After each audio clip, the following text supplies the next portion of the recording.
হৰি ৰাম ৰাম ও নমো ভগবতে বাসুদেবায় সকল নিগম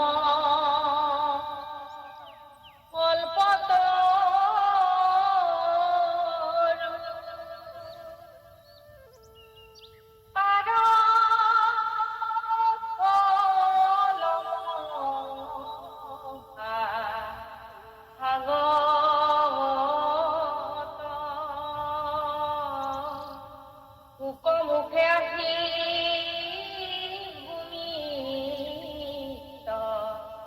ভৈলা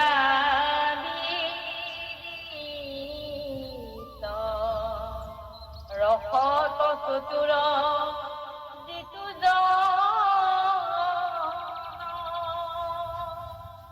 কৃষ্ণ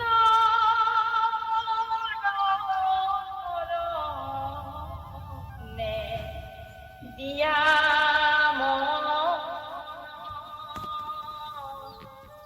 পৰম সন্তোষে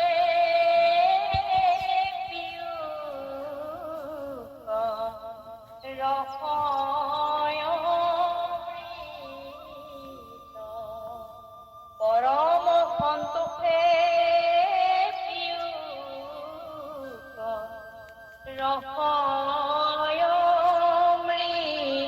ৰসমৃত কৃষ্ণ একাদশ স্কন্ধ উদ্ধৱ সংবাদ শ্ৰীকৃষ্ণৰ বৈকুণ্ঠ পুৰাণৰ ছবি অংশ আহিব। কৃষ্ণ কৃষ্ণ আমি দুখুটিয়ে গাই যাম প্ৰভু কৃষ্ণ কৃষ্ণ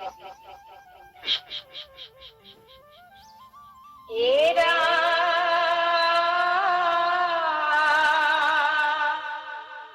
ও দেবে দেব হলধর তেজিলন্ত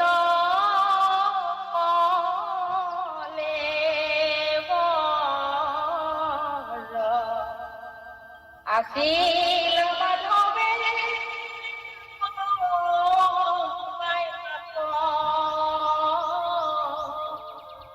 হৃদয় হয়ে সুখে ভাবয়াই বুলি মুখে ও নিঃশ্বাসতে যন্ত্র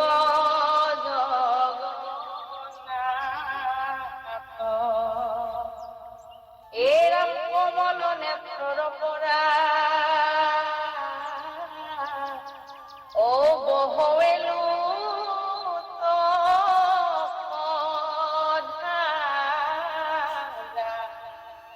মৃত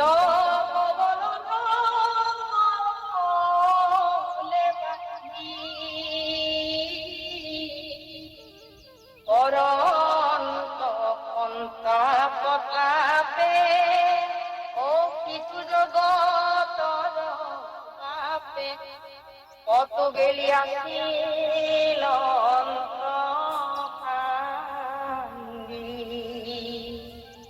এরম সহায় নাহি কই কেউ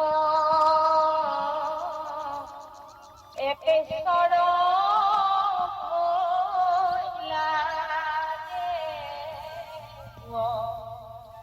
মিলিলা বিষাদ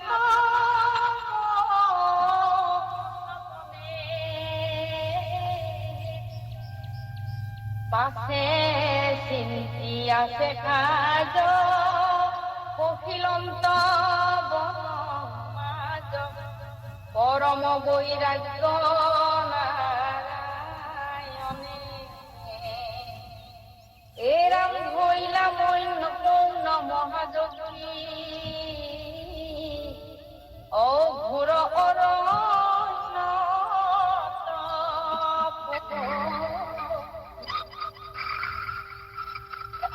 অন্ত যেন কোটি সূর্য শিশু অস্ত্র কলে ও বসি পাশে শিৱৰূপ চতুৰ্ভুজ। কৃষ্ণ কৃষ্ণ বাৰু কৃষ্ণ কৃষ্ণ জয় গুৰু শংকৰ কৃষ্ণ। জয় জয়তে অনুষ্ঠানৰ সভাপতি বাপজনাকে প্ৰমুখ কৰি সমস্তজন বাপ আই চৰণলৈ আমি জয় জয়তে সেৱা জনাইছো। কৃষ্ণ। আমাৰ আজি অনুষ্ঠানৰ এয়া সুন্দৰ আৰম্ভণি হ'ল। এটি সুন্দৰ বৰগীত আমাৰ সংগীতা ভূঞাই আগবঢ়ালে, তেখেতলৈও সেৱা জনাইছো। আৰু এতিয়া অতি সুন্দৰ কণ্ঠেৰে আমাৰ মজুলা নাথে পাঠ আৰম্ভ কৰিলে। আমি আপোনালোক সমস্তজনৰ চৰণলৈ সেৱা জনাইছো। আৰু আমাৰ আৰম্ভণিতে প্ৰভু ভগৱন্তলৈ কিবা ঘোষাৰে আমি সেৱা জনাবলৈ বিচাৰিছো। আমাৰ মাজত আমাৰ পুৰোহিত বান্ধৱ সমস্তই আছে। টুটুহাতীমৰীয়া বা আমাৰ জ্যোতিষমেধি বাপক প্ৰমুখ কৰি আৰু সেইদৰে আমাৰ সকলোৱে পৰিচিত সকলোৱে শ্ৰদ্ধাৰ আইসকল, মোহিনী আই, লক্ষ্মী আই প্ৰমুখ সমস্ত আই, এই সকলো বাপ আই চৰণলৈ আমি সেৱা জনাইছো।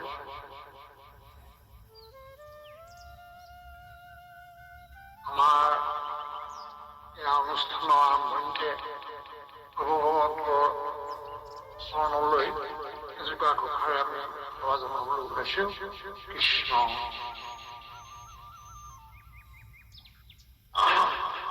গোপীনীৰ ধন ৰজৰ জীৱন মোহন ৰাম গোবিন্দ পৰম সাদৰে শিৰে তুলি ধৰো তয়ুপদয় বিন্দ তয়ুপদৰ বিন্দ। কৃষ্ণ হৰি ও কৃষ্ণ কৃষ্ণ কৃষ্ণ কৃষ্ণ। আমাৰ ছবি অংশ আৰম্ভকে প্ৰথমে পালো যে যেবে দেৱ সহধৰ তেজিলন্ত কলে আছিলা মাধৱে নমাই মাত মানে এই বৈকুণ্ঠ প্ৰয়াণৰ বহু বৈকুণ্ঠ প্ৰয়াণৰ আগে আগে যেতিয়া মানে এই বাৰুণী হোৱাৰ প্ৰভাসত গৈ জলুবীৰসকলে ইতিমধ্যে তেওঁলোকে প্ৰথমে বাৰুণী হোৱা খালে। খাই মেলি তেওঁলোকৰ মুখে কি কৰিছে তেওঁলোকৰ জ্ঞান মানে হিতাহিত জ্ঞান হেৰুৱাই পেলালে। তাৰপিছত তেওঁলোকে সেই হিতাহিত জ্ঞান হেৰুৱাৰ পাছত তেওঁলোকে প্ৰথমে যুদ্ধ কৰিলে। নিজে নিজৰ ভিতৰতে যুদ্ধ কৰি তাৰ ধেনু এইবোৰ শেষ হ'ল। তাৰপিছত এইবাৰ মাধুৰীবোৰ মনেৰে ইজনে সিজনক কোবাই এনেকুৱাকে তেওঁলোক মৰিলে।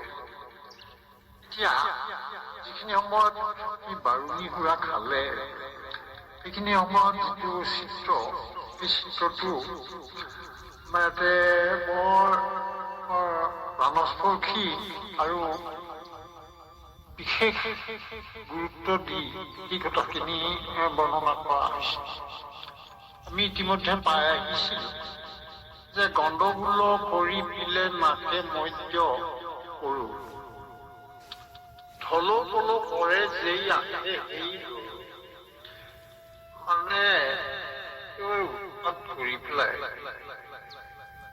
মদ খালে ফুৰা দিলে আৰু ঢলো পলো কৰে অৰ্থাৎ ধলং ফলং কৰিছে আৰু যেই আহে সেই গল যি মন যায় যি ওলাইছে কোনো ঠিক নাই, যি ওলাইছে ঠিক নাই। এই সুৰাৰ প্ৰভাৱত অন্য চাৱৈ চকু পকাই মহাৰাগে কথা নাই বতৰা নাই ইজনে ইজনক মানে দমন কৰিব পৰা চকু পকাই ধৰিছে আৰু দখনক কামুৰি ক'তো ঘৰ যেনেকৈ এই বাঘ নিচিনাকে বিজয়ী মৰি পেলাই বীৰত্ব দেখুৱাই এইবিলাক আচৰণ কৰিবলৈ ল'লে তাৰপিছত আৰকত আখিমুখ যেন জোৰ কুণ্ড পুনৰে যদুগুণ খাই বোৱা দিব নিজে যদুসকলৰ ভিতৰত পিছে এই এজনে কৈছে বোলে আজি যদুগুণ মোৰ মই খাই পেলাম এই প্ৰত্যেকৰে মুখত তাৰমানে এয়া অতি উদ্ভট কথা একেবাৰে এনেকুৱা ধৰণৰ কথা তেওঁতকে ডাঙৰ আৰু কোনো নাই তেওঁ মহাবলী তেওঁ মহামানী এনেকুৱা এটা ভাৱ যিটো সুৰাৰ প্ৰভাৱত হ'ল এনেকুৱাকে গোটেইখিনি মানে যুঁজ বাগৰ হোৱাৰ পিছত কাৰোবাৰ মানে এনেকুৱাকে মৃত্যু হ'ল যি দুই এজন থাকিলে তেওঁলোকক আকৌ ইজনে সিজনে এই মাধুৰী বন ফালি আনি উঠাই পেলাই তেওঁলোক সকলো মৰিলে এইখিনি মৰাৰ পিছত বৰুৱামে মনতে দুখ কৰিছে বৰুৱামে দুখ কৰিছে কেনেকে দেখিলে যে তেওঁ মানে সন্মুখতে তেওঁ যিমানবিলাক আত্মীয় কুটুম্ব সেইসকলৰ ইতিমধ্যে মৃত্যু হৈছে সেইটোকে দেখি পেলাই বৰুৱামৰ মনত বৰ দুখ হৈছে এই কথাটো আমি ইতিমধ্যে আগত পাই আহিলো মৰা পুত্ৰ নাতি ভাতৃসকলক চাই অনন্ত সন্তাপে ৰাতি বিলাপ পলায় বৰুৱামে বৰ দুখ কৰিছে আৰু কৈছে বোলে মহামৰ্মে বলুৰ বিষাত পৰৈ মন অবংশে মৰিল আৰু এই বংশ নাশ হ'ল আত্মীয় কুটুম্ব ভাই সকলো ইতিমধ্যে অবংশে বিপাত কৰিব আকৌ কৈছে এতিয়া এই মনৰ দুখতে বৰুৱামে কি কৰিলে সাগৰৰ তীৰতো বহিলা পদ্মা এইবাৰ সাগৰৰ তীৰত বৰুৱামে বহিলে পদ্মাসনত বহিলে বহি পেলাই নিৰোধিলা বায়ু কলো সমাধি কিবা এই বায়ু নিৰোধন কৰিলে বায়ু নিৰোধন মানে এই বায়ু অৰ্থাৎ আমাৰ মানে কি হয় সূৰ্যৰ পৰা আৰম্ভ কৰি মস্তকলৈকে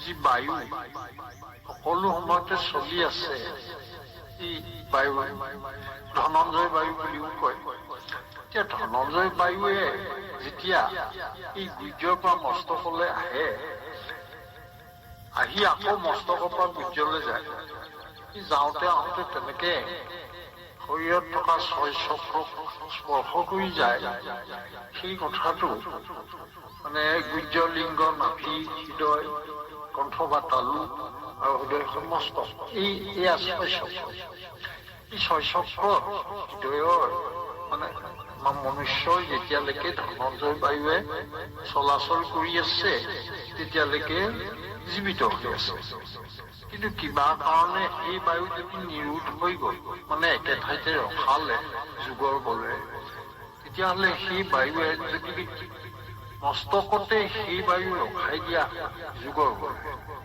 তেতিয়া বায়ু ওলাই যাব নোৱাৰি মস্তকৰ মানে দমতালু ফাটি ওপৰলৈ ওলাই গৈ মৃত্যু হ'ব এই কথাটোকে যেনিবা নিৰোধিলা বায়ু বলো সমাধি এই কথাটোকে কবলৈ কৈছে আৰু নাৰায়ণৰ ৰূপত কৰিলা মনঠি খনেকে তেজিলা সেইটো মনুষ্য হৈ ইয়াতে আৰু এটা কথা কলে যি বায়ু নিৰোধন কৰিলে মূৰ্ধাস্ফুট কৰিয়া উঠককে বিভ্ৰাম শুক্ল সৰ্পৰূপে কৰিলা বৈকুণ্ঠ এই কথাটো মানে ইয়াত তেওঁ ব্ৰহ্মতালু ফুটি পেলাই যি বায়ু তেওঁ নিৰোধন কৰিলে নিৰোধন কৰাৰ ফলত তেওঁ প্ৰাণবায়ু ওলাই গ'ল।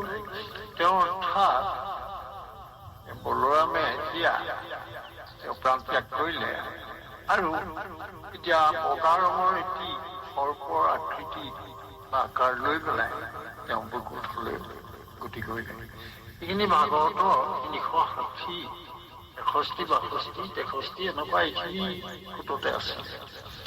এতিয়া আমাৰ সেই কথাখিনিকে এতিয়া কৃষ্ণই নিজে দেখিলে, দেখি পেলাই এতিয়া এই কথাখিনিকে যেনিবা কৈছে। আমাৰ অকমান ধৰিলো এই কাৰণে যে কথাখিনি পাতে আমি এই বিষয়টোৰ ওপৰত থুলমূল ধাৰণা এটা প্ৰথমে হৈ ল'লে পাছ কৰিবলৈ বা এইখিনি কথা মনলৈ আনিবলৈ সুবিধা। যে ইয়াতে ক'লে যেবে দেৱ হলধৰ তেজিলন্ত কলে দেহ ত্যাগ যেতিয়াই বলোৰামে কৰিলে, তেওঁ বায়ু নিৰ্ধনৰ ফলত তেওঁ এয়া ব্ৰহ্মতাল ফুটি পেলাই তেওঁ প্ৰাণবায়ু ত্যাগ কৰিলে। সেইটোকে এতিয়া এয়া ভগৱন্ত কৃষ্ণই সেয়া এনে এটা পৰিস্থিতিত পৰি পেলাই তেওঁ ভগৱন্তয়ো তেওঁ এতিয়া অকণমান তললৈ মূৰ কৰি পেলাই অকণমান বিমৰিক হৈছে। হৃদয় দহৈ দুখে ভূয়াই মুখে নিশ্বাসত এজন জগন্নাথ। ভগৱন্ত কৃষ্ণই তেওঁ এতিয়া বলোৰামলৈ মনত পেলাই পেলাই মোৰ ভাই বা মোৰ দাদা বুলি পেলাই মনত পেলাই পেলাই তেওঁ উমনি আঁকাইছে। তেওঁ অকণমান সেইটোতে দুখ প্ৰকাশ কৰিছে। কমল নেত্ৰৰ পৰা বহৈ লোকক ধৰা মৃতক বলি গলে ইতিমধ্যে প্ৰাণ ত্যাগ কৰা, কলেবৰ ত্যাগ কৰা লোক সাৱটি লৈ কৃষ্ণই তেওঁ শোক প্ৰকাশ কৰিছে আৰু চকুৱেদি পানী ওলাইছে, অৰ্থাৎ তেওঁ উচুটি উঠিছে। পৰন্ত সন্তাপ বাপে জগতৰ বাপে কতো গেলি আছে। এনেকে বলোৰামক মৃত বলোৰামৰ দেহটো লৈ পেলাই প্ৰভু কৃষ্ণই চকু পানী ধুই সময় এই দেহটো লৈ আছে। সহায় নাহিকৈ কেৱল একেশ্বৰ ভৰিলা দিব মিলিলা বিষাত মহা। প্ৰভু ভগৱন্তই অকলশৰীয়া অনুভৱ কৰিলে। ইতিমধ্যে যদুগিৰিসকলটো ঢুকালে, মৰিলে। লগত আছিলে বলোৰাম। বলোৰামেও স্বইচ্ছাৰে তেওঁ দেহত্যাগ কৰিলে। এতিয়া তেওঁ অকলশৰীয়া একেশ্বৰ। সেইটোতে তেওঁ তেওঁ মনত বৰ বিমৰিক হৈছে, বৰ বিমৰ্ষ হৈছে, তেওঁ মনত কষ্ট পাইছে। আছে চিন্তি আছে কাজ পখিলন্ত বনৰ মাজত। এই গোটেই কথাবোৰ পৰিৱেশটো তেওঁ লাহে লাহে গমি পিটি তেওঁ বনৰ মাজলৈ সোমাই গ'ল। প্ৰভু কৃষ্ণ বনৰ মাজলৈ সোমাই গ'ল আৰু কইলা মৌন মহাযখী সুৰ অৰণ্য পক্ষী থকা সন্ত যেন পুতি সূৰ্য আৰু শিশু অচৰত হলে পক্ষী পাছে যুৱকলে কইলা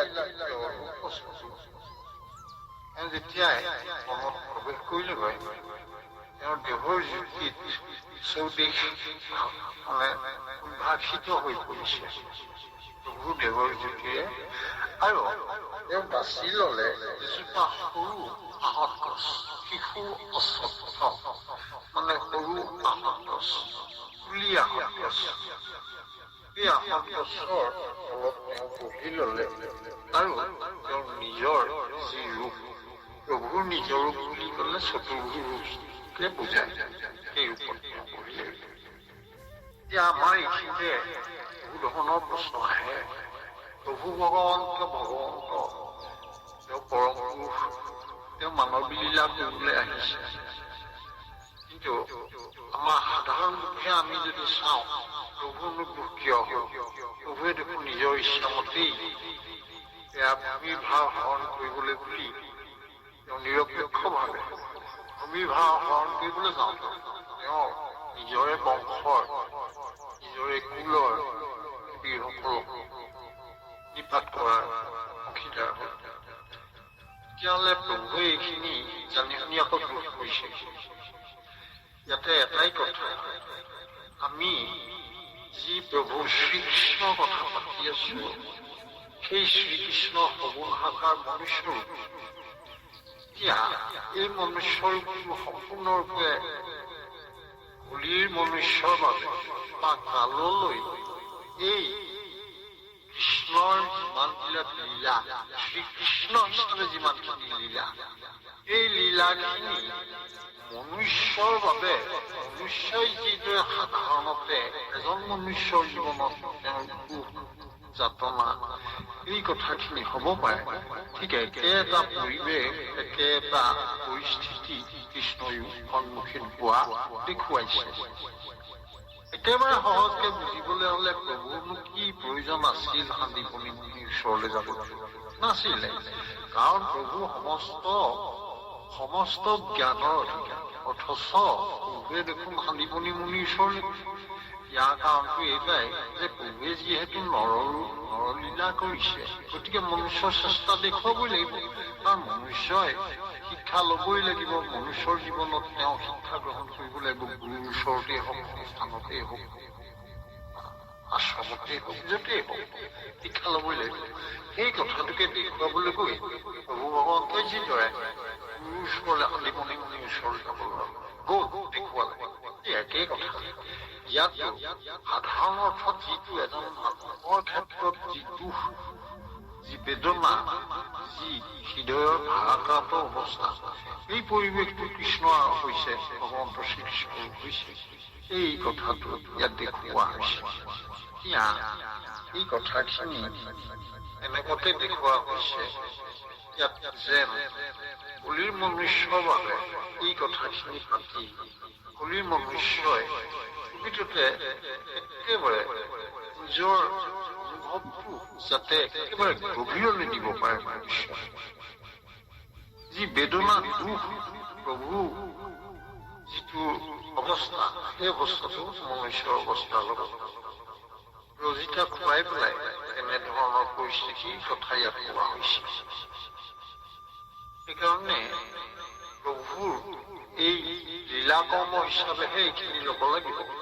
প্ৰভুৱে যে প্ৰকৃততে এইখিনি তেওঁৰ লীলাৰ ভিতৰত, এই লীলাখিনিকে যেনিবা পিছত প্ৰভুৰ বৈকুণ্ঠ পৰায়ণৰ পিছত মনুষ্যই আহি থকা কলি যুগত এই কথাখিনি পাতিব। ইয়াতে প্ৰভুৰ গুণ, যশ, লীলা প্ৰকাশ হ'ব। এইবিলাক প্ৰকাশ কৰাটোৱেই হ'ল প্ৰভুৰ কথন এই লীলা কথন, আৰু সেইবিলাককে শ্ৰৱণ কীৰ্তন কৰি কলি যুগৰ মনুষ্যই সম্ভৱ কৰিব পাৰিব। এয়া হ'ল উদ্দেশ্য। সেইকাৰণে আমি প্ৰভুৰ যি লীলা, সেই লীলা, এতিয়া এই লীলাৰ মাজতহে আমি সোমাই পৰিব লাগিব। আমি যে প্ৰভুৱে মনুষ্য হিচাপে যিখিনি কষ্ট, মনুষ্যৰ যি চেষ্টা, সেই গোটেই পৰিৱেশটো প্ৰভুৰ ক্ষেত্ৰত একেটাই। অৰ্থাৎ মনুষ্যৰ যি লীলা হ'লহেঁতেন, মনুষ্যৰ যি অৱস্থা হ'লহেঁতেন, প্ৰভুৰো একে অৱস্থা হৈছে। এই কথাটো আমি বুজি ল'লে আমাৰ কাৰণে সুবিধা হ'ব। তেতিয়া আমি প্ৰশ্ন কৰিবলগীয়া নহয় যে প্ৰভু ভগৱন্ত হৈও তেওঁনে দুখ কৰিবলগীয়া কিয় হ'ল, বা তেওঁনো কিয় যদি দুখেই কৰিছে ৰখাব লাগিব। এনেধৰণৰ প্ৰশ্নবিলাক আমাৰ মনলৈ তেতিয়া নাহে। বাৰু যি কি নহওক, আমাৰ শ্ৰদ্ধা মঞ্জুলা নাথাই আপুনি সুন্দৰকে পাঠ কৰিছে, আগবাঢ়ি যাওক, দুটা কোটেই যাওক। অৱশ্যে দীঘল কোটবিলাক হ'লেও একো অসুবিধা নাই, আপুনি দুটা আগবাঢ়ি যাওক। কৃষ্ণই কৃষ্ণ বা কৃষ্ণ।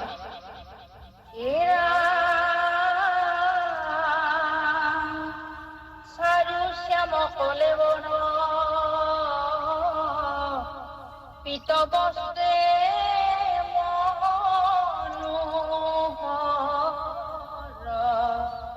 মেঘত বিজুলী নজলে নীল আংকুঞ্চিত কেশ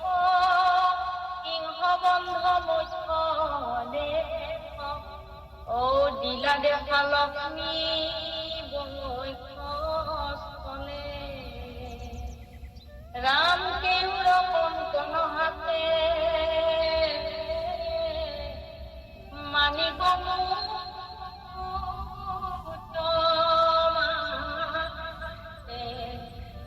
ললা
বাপসকলে আইসকলে প্ৰভুৰ ৰূপকথা বহুত ঠাইত বহুত ধৰণে পাইছে সদায় তেখেতে প্ৰভু নিজা ৰূপ যে আমাৰ আজি সংগীতাই যিমান বৰগীত গাইছে তাতো প্ৰভুৰ ৰূপৰ কথাই আছে এতিয়া আমি আকৌ যিহেতু পাঠৰ মাজলৈ আহিছো গতিকে সেই ৰূপৰ কথাখিনি আকৌ ইয়াত ওলাইছে যিহেতু ভাগৱত সুবিধা আৰু যেতিয়াই প্ৰভুৰ কথা হৈছে প্ৰভুৰ প্ৰকাশ হৈছে তেতিয়াই প্ৰভুৰ ৰূপৰ কথা প্ৰকাশিত হৈছে গুৰুজনাই বাৰে বাৰে এই কথাখিনি উনুকিয়াই নাথাকিলেও হ'লহেঁতেন কিন্তু এই প্ৰভুৰ কথাখিনি বাৰে বাৰে ৰূপটোৰ কথা বৰ্ণনা কৰা সেইটো উল্লেখ কৰা ইয়াত এটা আমাৰ গুৰুজনাৰ বিশেষ উদ্দেশ্যও আছে কথাটো হৈছে আমাক কৈছে যে মুখে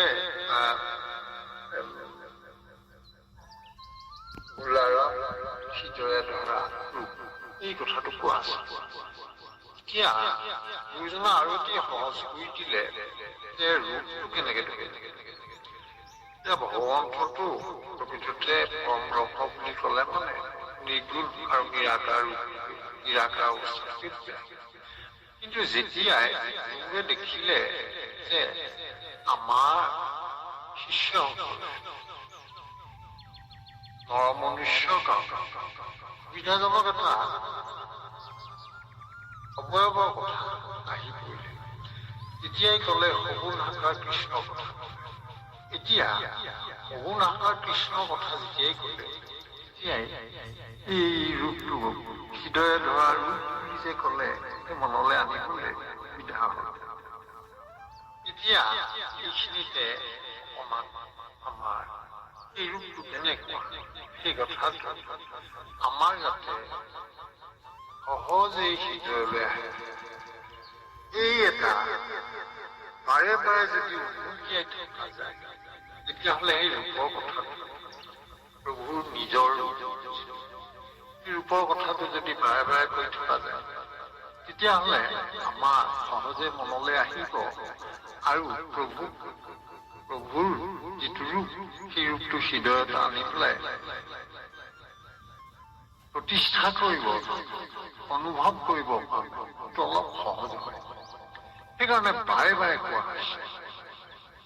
এই বাৰে বাৰে কোৱা কাৰণটো প্ৰভুৱে একান্তভাৱে ভগৱন্তৰ যিটো ৰূপ, সেই ৰূপৰ যি তেওঁ মানে ভকতৰ কাৰণে, ভকতৰ দৃষ্টিত, ভকতে অন্তৰ্দৃষ্টিৰে প্ৰভুৰ ৰূপটো দেখি আনন্দ পায়, আৰু ভকতৰ আনন্দৰ কাৰণে প্ৰভুৱে বিভিন্ন ৰূপে বিভূষিত হৈছে। তেওঁৰ দেহৰ ৰং, তেওঁৰ বসন, তেওঁৰ ভূষণ, ই সমস্ত ভকতৰ আনন্দ, ভকতৰ সুখৰ বাবে তেওঁ তেনেদৰে আগবঢ়াইছে। অৰ্থাৎ ভগৱন্তৰ এই ৰূপটো আচলতে ভকতৰ আনন্দৰ বাবে এক সুন্দৰ, অতি ৰমণীয় ৰূপ। আমি সেইকাৰণে সকলোৱে যদিও জানে ৰূপটোৰ কথা, তথাপিও এতিয়া আমাৰ আক্ষৰিকভাৱে যিদৰে আছে পাঠত, সেই অনুসৰি আমি আগবাঢ়িম বুলি ভাবিছো। চাৰু শ্যাম কলেজ, চাৰু মানে বৰ সুন্দৰ, শ্যাম মানে ভগৱন্তৰ গাৰ ৰঙা, ঠিক তেনেকুৱা অলপমান নীলা, অলপমান ক'লা, দুইটা মিহলি কৰিলে ইখত ৰূপ এটা, ইখত পাতলীয়া যিটো ৰং, সেইটোৱে হৈছে চাৰু শ্যাম কলেবৰ দেহৰ ৰং। প্ৰভুৰ দেহৰ ৰং ইখত নীলা ক'লাৰ মাজৰ যিটো শ্যামল ৰং, পীতবস্ত্ৰী মনোহৰ। তেওঁ যি বস্ত্ৰ পৰিধান কৰিছে সেয়া হৈছে হালধীয়া, পাতল হালধীয়া, ইয়াক পীতবস্ত্ৰ বুলি কৈছে। এতিয়া মেঘত বিজুলী যেন জ্বল, এতিয়া মেঘত বিজুলী যেন জ্বলে মানে কথা এটি হৈছে কজলা মেঘ, তাতে এই বিজুলী যদি অলপমান ইখত হালধীয়া বিজুলী, এই দুইটা মিলোৱা হৈছে ইখত যিটো শ্যামল ৰং, সেয়া হৈছে এই মেঘ মানে প্ৰভুৰ দেহ, আৰু তাতে যে এই বস্ত্ৰ, পাতল হালধীয়া বস্ত্ৰ, সেই ভাগক বিজুলী। অৰ্থাৎ এনে এটি উপমাৰে এই কথাটো আৰু বেছি প্ৰাণবন্ত উদ্ভাৱন কৰিবৰ কাৰণে সহজ কৰিলে গুৰুজনা তেওঁ কাব্যভাৱে। তাৰপিছত কলে নীল আকুঞ্চিত কেশ, সিংহ বন্ধ মধ্য দেশ, কিলা দেখা লক্ষ্মী বক্ষস্থলে। এতিয়া কৈছে প্ৰভুৰ কেশ অকণমান এনেকুৱা কেঁকুৰা, আৰু প্ৰভুৰ যিটো মধ্য দেশ, অৰ্থাৎ সিংহবন্ধ মধ্য দেশ, সিংহ এটি কথা মনলৈ আহিলে, সিংহৰ প্ৰকাণ্ড বক্ষ, আৰু কঁকালটো কিন্তু সৰু, চিঞা, অৰ্থাৎ এই সিংহবন্ধ মধ্য দেশ, অৰ্থাৎ প্ৰভু বহল বক্ষ, বিশাল বক্ষ, কিন্তু কঁকালৰ অলপমান চিঞা, তাৰমানে দেখিবলৈ বৰ সুন্দৰ। এই কথাটো কৈছে কিলা দেখা লক্ষ্মী বক্ষস্থলে। এতিয়া বক্ষস্থল বুলি কলে আমাৰ যিটো এই কলিজাত তলতে, সেই তলৰ অংশখিনিতে, সেইখিনিক উৰস্থল বুলি কয়। সেই উৰস্থলত লক্ষ্মীৰ ছটা জিলিকি উঠিছে। লক্ষ্মী ছটা মানে সোণালী ৰঙৰ ছটা, সোণালী আৰু ৰূপালী মিহলি তেনে এটি ৰং সেই উৰস্থলত জিলিকিছে, আৰু সেয়াই লক্ষ্মী বুলি সেইটো প্ৰকাশ কৰিছে। অৰ্থাৎ এয়া কিলা দেখা লক্ষ্মী বক্ষস্থলে। আকৌ কৈছে কেউৰ কংকণ হাতে, মাণিক মুকুট মাথে, ললাটত ৰত্নৰ তিলক। এইয়া কথা। এইবাৰ এই হাতত কংকণ হাতে, কংকণ মানে আমি জানিছো আৰু কংকণ, কিন্তু এয়া ইয়াতে কেউ মানে এই একেবাৰে লাগি ধৰা, বাহুত লাগি ধৰা অলপ শকত ঘূৰণীয়া খাৰু সেয়া আছে কেউ তেওঁ বাহুত পিন্ধিছে। আকৌ মানিকৰ মুকুট মাথে তেওঁৰ শিৰত যি মুকুট পিন্ধিছে সেয়াও অতি সুন্দৰ ৰত্ন মুকুটা খচিত। তাৰপিছত ললাটৰ ৰত্নৰ তিলক, ললাট মানে কপাল, তাতে ৰত্নৰ তিলক লৈছে। এয়া প্ৰভুৰ গুণ ৰূপক থাকি আছে। এতিয়া মুখ পদ্মে কৰৈ কান্তি, মানে তেওঁ প্ৰভুৰ মুখমণ্ডল ইমান সুন্দৰ লাগিছে, ইমান সুন্দৰ, ইমান মনোমোহা, যেন ভ্ৰমৰ আৰু কান্তি কপালত তিলক।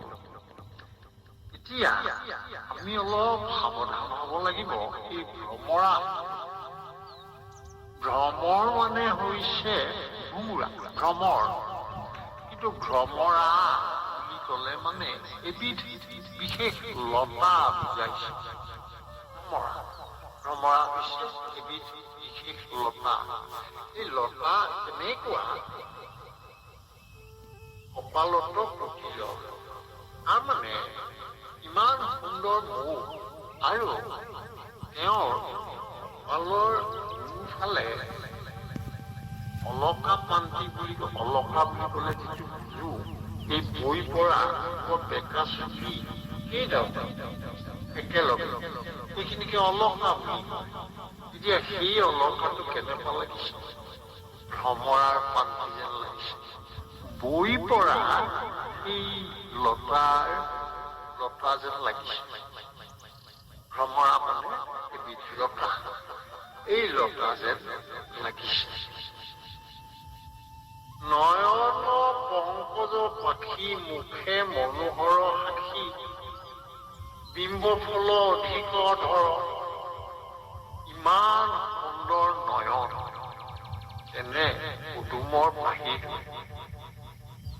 নয়ন পংকজ পাখি, পংকজ পাখি পদুমৰ পাহি, চকু প্ৰভু ভগৱন্তৰ চকু নয়ন এনেকুৱা পদুম পদুম ফুলৰ পাহিটো সুন্দৰ, মুখে মনোহৰ, তাতে আকৌ ইখত মিচিকিয়া হাঁহি এটি মুখত সকলো সময়তে থাকে, মুখে মনোহৰ হাঁহি, বিম্ব ফল অধিক অধৰ, অধৰ মানে মুখ। এতিয়া বিম্ব ফল মানে হৈছে কি, কোৱা বাতৰি। কোৱা বাতৰি মানে এয়া বৰ সুন্দৰ ৰঙচুৱা এটা ভিতৰটোত আকৌ এই ঠিক পটলটোৰ দৰে, পটল আমি সাধাৰণতে খোৱা পটলটোৰ দৰে বিম্ব ফল। পকিলে মানে বাহিৰটো ইমান ধুনীয়া ৰঙচুৱা হয়, এতিয়া ভিতৰত আকৌ বাহিৰে ৰং চং, ভিতৰে কোৱা বাতৰি বুলি কয়। কোৱা বাতৰি মানে এই ক'লা ক'লা গুটিবোৰ থাকে, এইবোৰ দেখিবলৈ ভাল নহয়, কিন্তু বাহিৰটো ইমান সুন্দৰ ৰঙচুৱা, এই ৰংটো অতুলনীয়, আৰু এই ৰংটোৰ দৰে প্ৰভু ওঠৰ ৰং।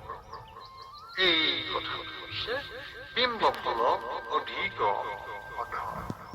এতিয়া আমাৰ বিম্ব ফল অধিক অধৰ, অধিক শব্দটো দন্তীয়া ধৰ চাউটো অধিক আৰু অধৰ, এই মাজতে সমাজত অধিক শব্দটোৰ সমাজত দন্তীয়া ধৰ চাউ, অধৰৰো ঠিক সেইদৰে সমাজৰ আখৰটো দন্তীয়া ধৰ।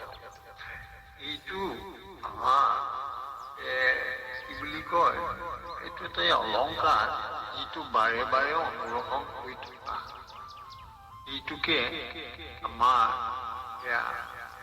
অলংকাৰ হিচাপে মানে উচ্চাৰণ কৰি সুন্দৰ লগাৰ কাৰণে প্ৰভুৰ এই গুণৰ মাজত কথাখিনি বৰ্ণনা কৰোঁতে গুৰুজনাই এই অলংকাৰৰ প্ৰয়োগ কৰিছে। অধিক অধৰ, এয়া আমাৰ গুৰুজনাৰ যি সাহিত্য, গুৰুজনাক সেইকাৰণে ছন্দ আৰু অলংকাৰৰ তেওঁক নান্দনিক খনিকৰ বুলি কয়। সাহিত্যত বা কাব্যত যেতিয়া ছন্দ আৰু অলংকাৰৰ আলোচনা কৰা হয়, তেতিয়া সেয়া নন্দন তত্ত্ব আলোচনা বুলি কয়।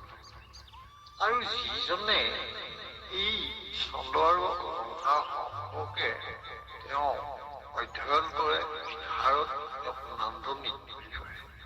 এই নান্দনিক বিশাৰদজনক আমাৰ গুৰুজনা হৈছে তেওঁ সকলো প্ৰকাৰে বিশাৰদ। অৰ্থাৎ এয়া আমি এনেকুৱা অনেক শব্দ পাওঁ যিটো উচ্চাৰণ কৰিলে ইমান ভাল লাগে যে সেই উচ্চাৰণ কৰোঁতে ধ্বনিটো ইমান সুন্দৰকৈ অনুৰণন হয়। এই কথাটো যিজনে পঢ়ে বা শুনে, শ্ৰোতাজনে বা পাঠক তেওঁ অতি আনন্দ পায়। কিন্তু ৰস পাবলৈ হ'লে আলোচনাটো তেতিয়া কৰিলে মানে তেতিয়া সেই বস্তুটো আচল ভিতৰলৈ সোমাবলৈ পাৰি, সকলো ফালৰ পৰা আনন্দ। এয়া কৈছে অতি সুন্দৰ।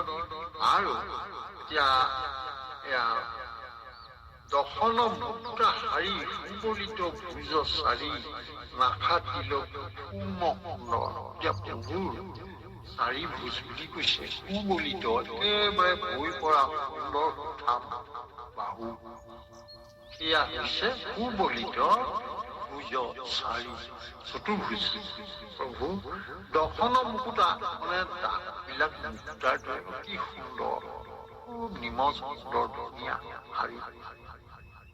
আৰু নাখা তিল সুম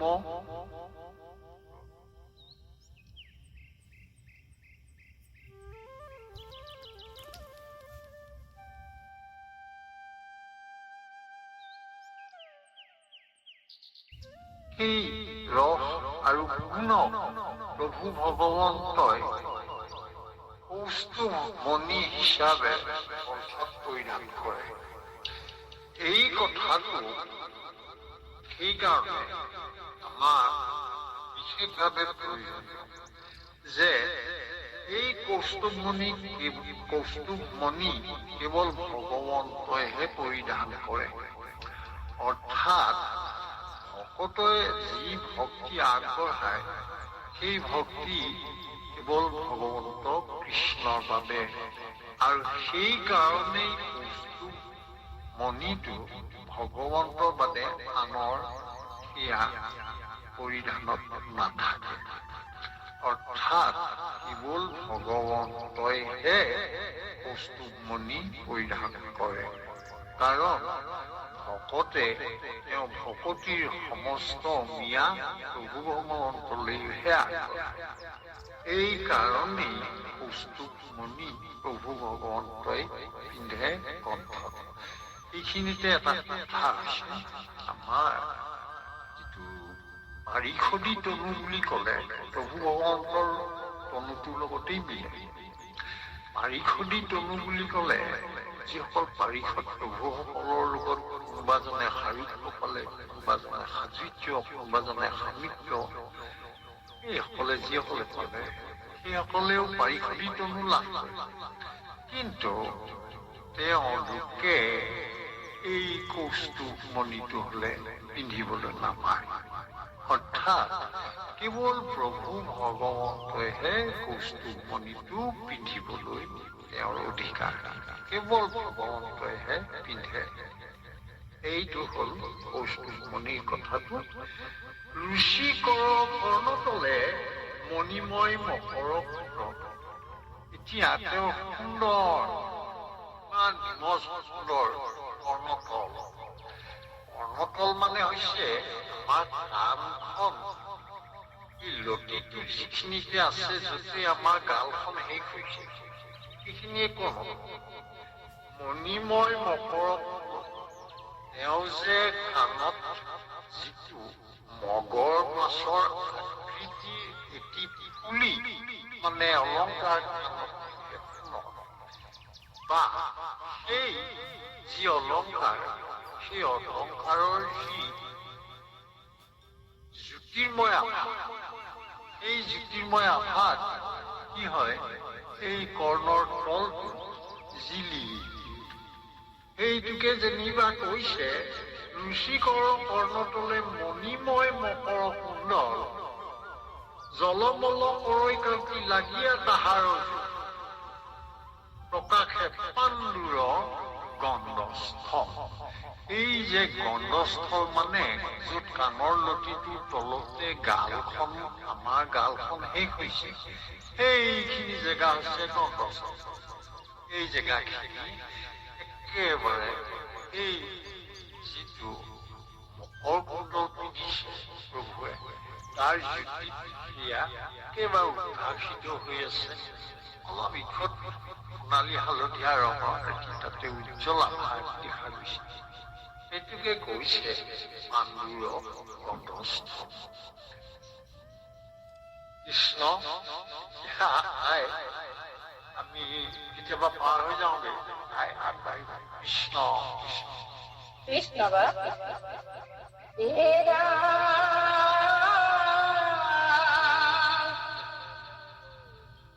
রাম ধ্রুব যুগ মনোহর আর কত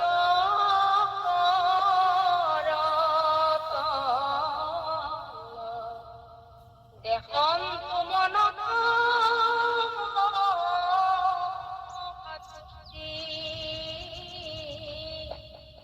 রত্নর অলকানয় প্রকাশাঙ্গুলি জলে তাতে রত্নর আঙ্কুশি। এ রাম বলে গজমুক্তার রত্নে বিরসিত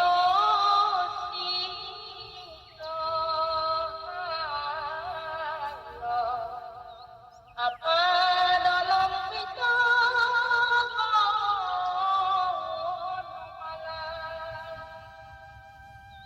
লোতে পাত ভূমিপীঠ ইফরত্নে বিরচিত কঙ্কালত রত্ন রমে খোলা।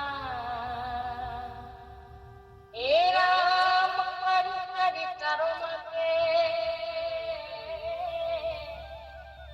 রত্ন রবি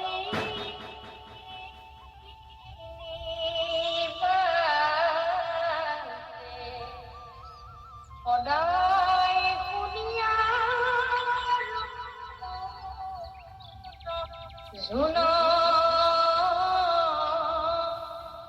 মনোহর পুরুষলে শিবৎসপঙ্কতি জলে কান্ধত উত্তরী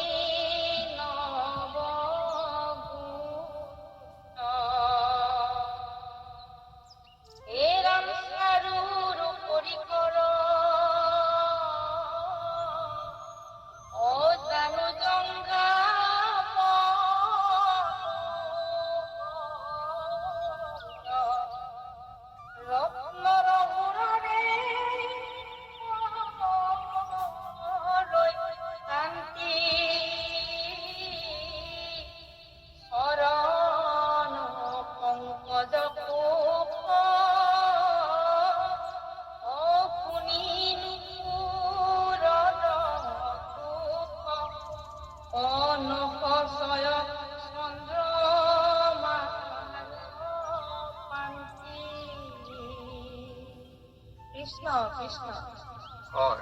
কৃষ্ণ এতিয়া কলে এয়া ইমান সুন্দৰ প্ৰভুৰ ৰূপ বৰ্ণনা কৰি গৈ আছে। এতিয়া কৈছে ধ্ৰুৱ যুগ মনোহৰ। প্ৰভুৰ এই ধ্ৰুৱ মানে চেলাউৰি ইমান ধুনীয়া। ধ্ৰুৱ যুগ মনোহৰ আৰু আৰকত শৰতৰ প্ৰভুৰ হাতৰ লোৱাখিনি ৰঙচুৱা। দেখনটো মনতো মহাতুষ্টি। ভকতে যেতিয়া দেখিব ভকতৰ বাবে পৰম আনন্দ। আৰু কৈছে ৰত্নৰ শলকা নয় প্ৰকাশে আঙুলি। আঙুলিবিলাক যদি এই ৰত্নৰে যদি কাটি পেলাই ঠিক মানে কেনেকুৱা বুলি ক'ব, আমাৰ আঙুলিৰ আকাৰত অকমান দীঘল যদি হয়, আঙুলিটোৱেই ধৰক তাকে যেনিবা অকমান দীঘল আৰু সেয়া ৰত্নৰে নিবিত, ঠিক কেনেকুৱা লাগিব আঙুলিটো, অৰ্থাৎ মিহি আৰু সুন্দৰ। এয়া হৈছে ৰত্নৰ শলকা। নয় মানে দৰে, অৰ্থাৎ ৰত্নৰ শলকাৰ দৰে এয়া সুন্দৰ প্ৰকাশে আঙুলিবিলাক, প্ৰভুৰ আঙুলিবিলাক তেনেকুৱা। জলে তাতে ৰত্নৰ আঙুঠি, আৰু প্ৰভুৱে আঙুঠি পিন্ধিছে, ৰত্নৰ আঙুঠি পিন্ধিছে। এতিয়া আৰু কৈছে গলে গজমুকুতা গলত, অৰ্থাৎ তেওঁ অন্তত সেয়া ওলোমাই লৈছে গজমুকুতা। এতিয়া গজমুকুতা এবিধ মুকুতা বুলি কয়, আৰু বহুতে কয় যে হাতীৰ দাঁতৰ ভিতৰত এটি মুকুতাৰ সৃষ্টি হয়। সেই মুকুতাটোৰে যি তেওঁ এতিয়া তেনেকুৱা মানে অলংকাৰ সৃষ্টি কৰি লৈছে, সেয়াই হ'ল গজমুকুতা। এয়া এনে গজমুকুতাৰে তেওঁ গলত তেওঁ কণ্ঠৰ পৰা গলৰ পৰা ওলোমাই পিন্ধিছে। আৰু আপাদ লম্বিত পদলৈকে লম্বিত, পদ মানে এই ভৰি সৰু গাঁঠি পোৱা জেগালৈকে সেইখিনিলৈকে আপাদ লম্বিত। পদলৈকে যদি ওলমি পৰা আপাদ লম্বিত, জানুলৈকে যদি ওলমি পৰে তেতিয়া আজানু লম্বিত, তেনেকুৱা। এতিয়া পদলৈকে লম্বিত তেনেকুৱা বৰ্ণমালা প্ৰভুৱে পিন্ধে। আৰু কৈছে লুটে পাতৰ ভূমিপিত, হালধীয়া ৰঙৰ, ইখত হালধীয়া বৰ্ণ, পাতৰ চুৰিয়া একেবাৰে ওলমি পৰিছে, বৈ পৰিছে, মানে একেবাৰে তললৈকে বৈ পৰিছে। লুটে ওলমি পৰা অকমান চাগে তলত লাগিও থাকে মাটি, তেনেকুৱা। লুটে পাতভূমি পিত, পাতৰ চুৰিয়া, দেখিবলৈ ৰং পাতল হালধীয়া, তেনেকুৱা পাত কাপোৰ প্ৰভুৱে পিন্ধিছে। দিব্য ৰত্নে বিৰচিত অকালত ৰত্নৰ মেখলা। এতিয়া মেখলাটো অকমান আমি বুজিব লাগিব। মেখলাটো আমাৰ কঁকালত যদি ধৰক এচটা বহল বেল্ট বা এচটা পেটি খুব ধুনীয়াকে ধৰি লওক 4 ইঞ্চিমান 5 ইঞ্চিমান বহল, এনেকুৱা বহল এডাল পেটি পাটৰ কাপোৰৰ কঁকালত মাৰিছে। আৰু সেই মেখলা বুলি যাবলৈ এই মেখলা তাতে মাজে মাজে ৰত্ন খচিত, মানে মুকুতা মণি মুকুতা এইবোৰ ভৰাই লগাই থোৱা আছে, অৰ্থাৎ তেনেকুৱা এডাল পেটিৰ নিচিনা সেয়া অলংকাৰ ভূষণ। এই বিভূষণটোকে এই যে পাতৰে নিৰ্মিত, তাতে ৰত্ন খচিত, কঁকালত মৰা যিডাল পেটিৰ দৰে সেয়া মেখলা বুলি কৈছে। এই মেখলা কঁকালত মাৰি লগাই লোৱা আছে। প্ৰভুৰ এয়া শাৰী শাৰী তাৰ মাজে ৰত্নৰ কিনি বাজে সদায় ইয়াৰ মনোহৰ উৰস্থলে, উৰুস্থলে বুলি লিখা আছে দেই, এইটো উৰস্থল হ'ব, প্ৰিণ্টিং মিষ্টেক উৰস্থলে শিৱৎস পম্পতি জলে কান্ধত দৰি নবহো। এতিয়া এইখিনিতে ক'লে শাৰী শাৰী তাৰ মাজেই যে মেখলা বুলি ক'লে পেটিৰ নিচিনাকে যে পাটৰ কাপোৰ তাতে ধেৰ কেনেকুৱাকে লৈছে এতিয়া সুন্দৰকে মণি মুকুতা কিছুমান ওলোমাই লোৱা হৈছে তাত। এইবিলাক ৰত্ন কিংকিনী বুলি কৈছে। আৰু অকমান খোজকাঢ়ি আগলৈ যাওঁতে সৰু সৰুকে বাজে অলপ অলপকে ৰুণজুণ শব্দ হয়। অতি সুন্দৰ এনেকুৱা হৈছে। আৰু মনোহৰ উৰস্থলে শিৱৎস পম্পতি। এতিয়া এই উৰস্থল বুলি ক'লে মানে আমাৰ যিটো ধৰি লওক আমাৰ কলিজাটো, এই কলিজা বা মিহাৰৰ এই অকমান তলতে কৰিব আৰু নাভিৰ ওচৰ নাথাকে আৰু তেনেকুৱা এই অংশটোতেই এয়া উৰস্থল। এই উৰস্থলতে আমি আগতেই পাইছিলো তাত এই মানে কি হৈছে লক্ষ্মী দেখা দিল লক্ষ্মী বক্ষস্থলে বুলি পাইছিলো। সেইখিনিতে মানে সেই সোণালী ৰঙৰ এটি ছটা এটি আছে, সেয়াকে লক্ষ্মীৰ স্থান বুলি কৈছে। সেয়াই উৰস্থল। আৰু তাৰ ঠিক লগতেই আছে শিৱৎস। শিৱৎস পান্তি এতিয়া কেনেকুৱা বস্তু? শিৱৎস পান্তি মানে হৈছে বৰ সুন্দৰ, দেখিবলৈ শুভ্ৰ বগা তেনেকুৱা এটি অংশ, অকণমান সেইখিনিতে নোম থকা বগা, ঠিক তেনেকুৱা এয়া উৰস্থল। সেয়া হ'ল শিৱৎস পান্তি। এতিয়া শিৱৎস পান্তি কথাটো আমাৰ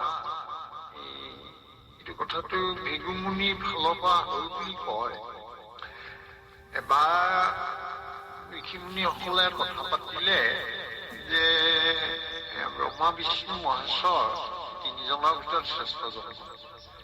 তেতিয়া ক'লে যে যিজনেই তেওঁ গুণৰ মানে কবলত সহজে নপৰে, এইটোকে প্ৰমাণ কৰিবলৈ বুলি গোটেই ঋষিমুনিসকলে ক'লে বোলে দায়িত্বটো কোনে ল'ব, প্ৰমাণটো কৰিব লাগে শ্ৰেষ্ঠ পুৰুষ। এতিয়া ক'লে যে ভৃগুমুনিয়ে যাওক, চেষ্টাটো কৰি চাওক, তেওঁ মানে বিচাৰি উলিয়াওক আৰু এই তিনিজনৰ ভিতৰত শ্ৰেষ্ঠ পুৰুষ। এই বুলি কৈ পেলাই প্ৰথমে ব্ৰহ্মা তালৈ গ'ল। ব্ৰহ্মা তালৈ যাওঁতে ব্ৰহ্মাই ক'লে যে তুমি কথনাই মানে এনেকে বিনা অনুমতিত ধনাধিকাৰ প্ৰৱেশ কৰিছা বুলি পেলাই ব্ৰহ্মাক খং উঠিলে। ক্ৰোধত ব্ৰহ্মাই গালি গালাজ দি পেলাই গালি পাৰি ঋষিয়ে তেতিয়া গম পালে তেওঁ ক্ৰোধ সম্বৰণ কৰিব পৰা। এতিয়া এই ক্ৰোধ সম্বৰণ যিহেতু কৰিব পৰা, তেওঁ গুণৰ কবলত পৰিলে, গতিকে এইবাৰ তেওঁ শিৱৰ ওচৰলৈ যাওঁতে এতিয়া শিৱই পাৰ্বতীয়ে আসনত বহি আছে। এই অৱস্থাতে একান্ত ব্যক্তিগত অৱস্থাত থকা কাৰণে এই ভৃগু ঋষিৰ ওপৰত খং উঠিলে। শিৱই কৈছে তুমি বিনা অনুমতিত এনেকে আহিলা, তোমাৰতো ভুল হ'ল। এতিয়া ভৃগু ঋষিৰ ওপৰত খং হ'ল, হৈ পেলাই শান্তি বা ভস্ম কৰিব এনেকুৱা খং উঠিলে শিৱ। কিন্তু ভগৱতীয়ে ক'লে যে ইমান খং উঠিব নালাগে, এওঁৰ যিটো ভুল হ'ল তুমি এওঁক ইমান ডাঙৰ শাস্তি দিব নালাগে। কিন্তু যিটো খং আৰু ক্ৰোধৰ বশৱৰ্তী হৈ ভৃগু ঋষিক তাৰ পৰা খেদি পঠিয়ালে, সেইটোত ভৃগু ঋষিয়ে গম পালে ব্ৰহ্মাৰ দৰে তেওঁ গুণৰ বশৱৰ্তী হৈছে, তেওঁ সেয়া নিয়ন্ত্ৰণৰ বাহিৰত আছে। এইবাৰ গ'ল বিষ্ণুৰ ওচৰলৈ গৈ পেলাই বিষ্ণুৱে বহি আছে, লক্ষীও আছে। পোনপটীয়াকে গৈ কথা নাই বতৰা নাই, বিষ্ণুৰ বুকুতে গুৰ মাৰিলে। বুকুত গুৰ মাৰিলে মানে এই উৰস্থলতে গুৰ মাৰিলে। যেতিয়া গুৰ মাৰি দিলে, তেতিয়া প্ৰভু কৃষ্ণই আসনৰ পৰা উঠি পেলাই ক'লে যে তুমি মুনিবৰ, তুমি ইমান দূৰ আহিলা আৰু আহি মোৰ ব্ৰজ বজ্ৰ হেন এই বুকুখনক, মোৰ শিলৰ দৰে এই বুকুখনক তুমি যে গুৰ মাৰি দিলা, তুমি নিশ্চয় বৰ দুখ পালা ভৰিখন। তোমাৰ ভৰিখনত দুখ পালা আৰু সেই কথাটো লৈ প্ৰভুৱে কৈছে তুমি মোক ক্ষমা কৰিবা। এতিয়া গুৰুজনীয়ে ক'লে যে মোক, তেতিয়া গম পালে যে বিষ্ণুৱে প্ৰকৃততে গুণৰ বশৱৰ্তী হৈ কিন্তু ভিগুৰীক ৰোধ প্ৰদৰ্শন কৰা নাই। অৰ্থাৎ বিষ্ণুৱে সদ্গুণ প্ৰধান, গতিকে তেওঁহে প্ৰকৃততে সেয়া অধিকাৰী, শ্ৰেষ্ঠতম বুলি ক'ব লাগিব। এই কথাটোকে স্থায়ীভাৱে স্মৃতি হিচাপে থাকিবৰ বাবে ভৃগু ঋষিয়ে যি ঠাইত তেওঁৰ পদৰে আঘাত কৰিলে সেই উৰস্থলতে শ্ৰীবৎস শান্তি সৃষ্টি হ'ল। অৰ্থাৎ এই শ্ৰীবৎস শান্তি অকল ইয়াৰ বিষ্ণুৰ দেহতহে আছে, বেলেগত নাই। তাৰমানে এতিয়া আমি দুটা বিশেষ শোষণ পালো। এক নম্বৰ হ'ল আমি পাইছিলো কৌস্তুভ আৰু দ্বিতীয়টো পালো শ্ৰীবৎস শান্তি। এই দুইটা অৱশ্যে একেই যদিও হয় পাৰিকৰ্ণিকনো, কিন্তু শ্ৰীবৎস শান্তি আৰু ইয়াৰ প্ৰভুৰ বাদে বেলেগৰ দেহত নাই। এয়া হ'ল আমি শ্ৰীবৎস শান্তি সৃষ্টি হোৱাৰ এনেদৰে আমি পাইছো, ভকতৰ মুখত শুনিছো। আৰু এয়া ভৃগু ঋষিৰ পৰীক্ষাৰ কথাটো আমাৰ সকলোৱে জানে। এয়া হ'ল গোটেইখিনি কথা। আৰু এতিয়া কান্ধটো উত্তৰি নবম, এতিয়া উত্তৰি কান্ধ। উত্তৰি হৈছে আমাৰ উত্তৰি বুলি ক'লে মানে এই অকমান এই বাওঁফালৰ কান্ধৰ পৰা সোঁফালৰ কঁকাললৈকে যদি বৈ পৰে, তেনেকুৱাকে যদি এচটা আমাৰ এই কাম কৰা এইবিলাক বিশ্ব সুন্দৰী প্ৰতিযোগিতা পাতে বা এইবিলাক কিবা বিউটি কুইন প্ৰতিযোগিতা যে পাতোতে এচটা এই কাপোৰ বগা মানে তাত বেল্টৰ নিচিনা দিয়ে, সেই পিন্ধাৰ যিটো অৱস্থান সেইটো বাওঁকান্ধৰ পৰা ওলমি পৰে আৰু সোঁফালৰ কঁকাললৈকে গোটেই দেহটোত বেৰি পেলাই এটা পেটিৰ দৰে অলপমান বহল 4-5 ইঞ্চি মান, এই তেনেকুৱা এইডালকে উত্তৰি বুলি কৈছে। এই উত্তৰি এতিয়া কালত উত্তৰি নৱগুণ, এয়া আমাৰ পিছলে প্ৰতীক হিচাপে নৱগুণৰ কথাটোলৈ আহিলে আমাৰ বহুতে কয় যে আমি এতিয়া লগুণ লৈছো, অৰ্থাৎ নগুণৰ অধিকাৰী হোৱাৰ নৱগুণ আছে আৰু এয়া আমি উত্তৰি লৈছো। সেয়াকে যেনিবা পিছলে ৰূপকাত্মক হিচাপে লৈ পেলাই আমাৰ সেয়া লগুণ বুলি ক'লেগে আৰু। এয়া হ'ল নৱগুণৰ কথা। তাৰপিছত চাৰু উৰু কৰিকৰ। এতিয়া কৰিকৰ মানে হাতীৰ উৰা। চাৰু উৰু কৰিকৰ। চাৰু মানে সুন্দৰ মনোমোহা, উৰু উৰ নহয় উৰু মানে এতিয়া আমাৰ কঁকালৰ তলৰ পৰা আঁঠুলৈকে যিখিনি ভৰিৰ অংশ, সেই অংশখিনি উৰু। এই উৰু এতিয়া ইমান নিমজ হাতীৰ সুৰৰ দৰে সুন্দৰ। এই কথাটো কৈছে শিৱত জানো জংঘা মনোহ। জানো মানে হৈছে আত্মা, জংঘা মানে হৈছে কলা ফুল। সেয়াও অতি মনোহৰ। এয়া হল আৰু ৰত্নৰ সুৰৰে সুৰৈ কান্তি। এই এতিয়া জংঘাত তাৰমানে আমাৰ যেনেকে ই আগতে হেৰি পিন্ধিছিলে, এইবিলাক যিটো মানে খাৰু নিচিনাকৈ কংকনকে সেয়া পিন্ধিছিলে। এতিয়া তেনেকুৱা এটি অলংকাৰ এই প্ৰভুৰ মানে আঁঠু আৰু সৰু গাঁঠিৰ মাজৰ যিখিনি অংশ সেইখিনিত পিন্ধে। সেয়া আমাক কৈছে সেইখিনি ফুলৰ এক প্ৰকাৰ অলংকাৰ। এইখিনি পিন্ধিছে।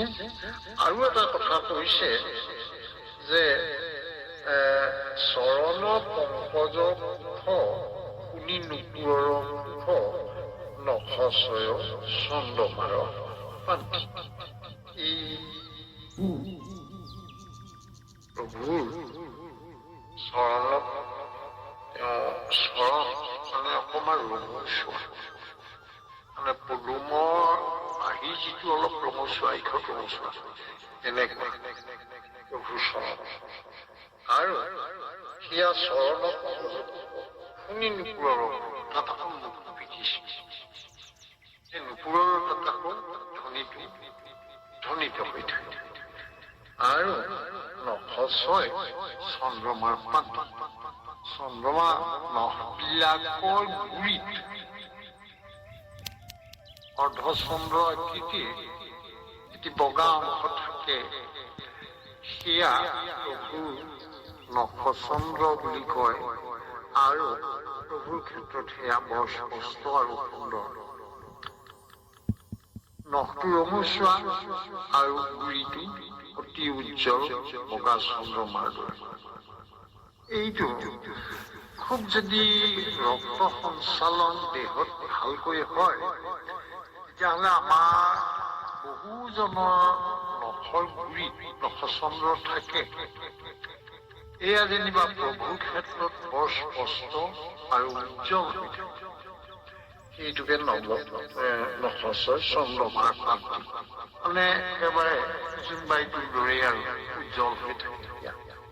এইখিনিলৈকে আমি পালো বা আমি সকলোখিনি জানিলেও যিহেতু পাঠৰ মাজত আছে, আমি কথাখিনি পাতিবলৈ লৈছো। ইয়াতে আমি ভাবো যে উৰস্থল আৰু মৰুস্থল দুটা পাৰ্থক্য আছে। ঠিক একেদৰে ভ্ৰমৰ আৰু ভ্ৰমৰা এটা বেলেগ কথা। সেইকেইটা লৈ আমি আমাৰ এয়া এনেকুৱা ধৰণৰ আলোচনাৰ মাজত সেয়া প্ৰকাশ পায়। ভাল কৃষ্ণই কৃষ্ণ কৃষ্ণৰ হাজৰিকাত আমি সেৱা কৰিছোঁ। আমি অকণমান মাই বাপেৰ নাটকটো লগাব লাগিব। ইংগিত হয়। কিমান কৰিছো, কিমান হৈছে একো মই চোৱা নাই।